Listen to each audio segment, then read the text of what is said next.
What's up, you guys? It's Matt here. So I almost got scammed yesterday, and I wrote down all the information, and I want to take you through exactly what has happened, what's transpired, and what you need to look out for when it comes to these scams that are coming your way in the crypto market, because people are trying to steal your money. So make sure that you are very, very careful.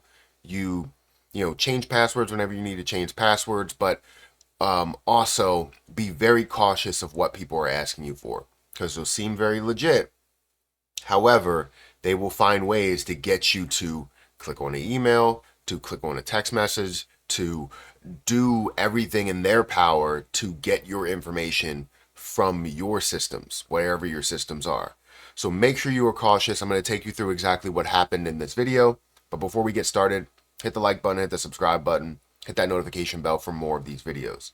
Also, make sure you check out some of the links down below. It does help out the channel. And if you guys want to follow me on Twitter or follow me on Patreon, those links are in the description. Now, also, don't forget, if you guys want to trade with BTCC, feel free to check out my link down below where you guys can get started today and get a 10% deposit bonus specifically using my link. You'll get up to a $10,055 bonus in extra bonuses, as well as 40% lower trading fees. So if you want to use my link for leverage trading as well as trading outright or even demo trading, use my link down below for BTCC. Now, it was very, very interesting, right? You see that I still have my Christmas tree up and everything. I haven't gotten to that. Had some other complications with the house in the last couple of days, so I've been trying to go through that. But when it comes to my cryptocurrency, right, or when it comes to my financial, accounts, I take those very, very seriously, right? I make sure I log into only places. I don't use any Wi-Fi that's in a public setting. I only use my own Wi-Fi. I only use my own internet. I try not to click on any links from any emails unless they are from a recognizable email address. So if it's Coinbase, I want to make sure it's from Coinbase. Amazon, I want to make sure it's from Amazon. And I also want to make sure I go into Amazon myself and see the information that they are saying. So if I have an order that's somehow canceled and they want my bank account information or whatever, my bank card, then I will go into Amazon to see if my orders have been canceled or my orders are still pending or whatever, right? And I will go in there and physically change it myself. The same thing goes for customer service number, right? I will call myself rather than give the information on the phone that calls me, no matter how legit it seems. So, what happened to me? So yesterday, I receive a call. I try not to answer any numbers I don't know, but I have a lot of people now that have, a couple of people that have new numbers and also businesses that are reaching out to me for different things. Like I'm getting my garage insulated. So the garage door has, or the company has a number that's not from PA. So I know that I have to make sure that I answer all of these calls because I never know who it's going to be. So I get a call from a 347 number, which I really don't know where that is. Let me go ahead and check area code 347 and see where that is. New York City. So I got something from New York City that said, hey, your Coinbase account has been accessed, right? And typically when I go through this, right, you expect to hear a little bit more information. Like the person that picked up, yes, they seemed professional, like they were doing this to many people or talking to many people, but they didn't seem like a customer service agent to me, right? Typically when I hear customer service, my mom has been a part of the customer service and insurance and many places where you're talking on the phone. I heard her pretty much every day. It's the script and the mannerisms, the voice, like all of that stuff tells me that you could be a customer service agent, right? But this person, it seemed like a lot of it was there, but it wasn't all there. So I was like, all right, let me hear them out because it might be some information. They said they were from Coinbase and that Coinbase, that somebody had accessed my Coinbase and tried to make transactions. And I was like, okay, doesn't really seem fully legit. Why would a customer service agent rather than any protection line call me? But I was like, okay.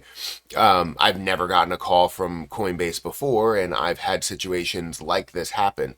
So they gave me two pieces of information that I knew were mine, right? They gave me my email address and they gave me where I was from, right? They didn't give me any other information on exactly like what my account balance is. They didn't give me on what my ending of my bank account is. They didn't give me any of that information, and that's kind of what drew this red flag, because they were like, all right, well, we know this email address that you have here, and we know this is where you're from. You can get that information from a lot of places, right? Information is sold on the dark web everywhere. However, you're not getting the bank account or social security number or all of those other things associated with it. So they go and tell me that someone has tried to access my account and do a buy order of like 1,000, or I think it was like $2,000, and then also a couple of withdrawals, and they told me that it was from Richmond, Virginia. So I went to go check the history in Coinbase, not on my phone, but I went to go check the history, and I didn't see any of that. I didn't see any alerts. I didn't see any type of email from Coinbase or anything associated with that. So it was just like, this doesn't make sense. It doesn't line up. So then they told me, they said, well, what do you want me to do to, or no, they didn't say, what do you want me to do? They said, we will take your accounts and we will pause all payments or all accounts to purchase from. And then you will not be able to purchase anything at this time. And I was like, okay, that's fine. That's perfectly fine if you pause all those payments. And then they said at the end, they said, we recommend that you take this email and you answer this survey. This survey is important for you to get this withdrawn, or sorry, to get this this figured out. And once you click on those links to go into there, you can give them access to disabling your accounts or disabling your payment methods. And this is definitely the last. I was very skeptical the whole entire time, answering like, yep, yeah, making sure I did not say anything, but listening to everything that they did say, right? They said that there were 3 different things that happened, all from Richmond, Virginia, and I need to make sure I get my account secure today. This, again, all rubbed me the wrong way, and they were like, if you click on this link, we'll resolve this before we even get off the phone. And I was like, I have no time to deal with this right now, but I will call back in a little bit. I will call the main line. And they didn't want me to call the main line, right? They were like, they didn't want to kind of call out that they weren't customer service or they weren't part of Coinbase. So they were like, well, the main line is basically going to put you back to me. So if you call the main line, they're going to end up giving you a callback number, or they're going to take a callback number and then they're going to call you back anyways. And they were like, you might as well just get this resolved right now. And I was like, I have no time to get it resolved. I will call the main line. So I hung up, and I ended up doing all my checks and balances. When they told me that my accounts, that I wouldn't have payment methods and I wouldn't be able to use my payment methods, I then decided to go and purchase something to see if they actually stopped my payment methods, and they didn't, right? They had no access to my account. They had no access to seeing anything that was there, and they were just trying to get me to click on an email. I didn't get the email that they were sending, and I guess it went straight to spam, but they were trying to get me to click on an email to answer a survey, and get all of this situated and make sure that they are aware and they 100% have all the information necessary. But in reality, they're just trying to get either access to my computer, or they're trying to get me to click on a link so that I can give them all my information, meaning whatever the password is, whatever the email is that I signed up with, and just all of the extra stuff that they want so that they can take money from you. So be very, very careful of anybody that calls you, even if they sound like a customer service agent. Even if you get a text message that says, hey, you did this, and this, if it's not from Coinbase, I don't even know that Coinbase even sends out any of that information.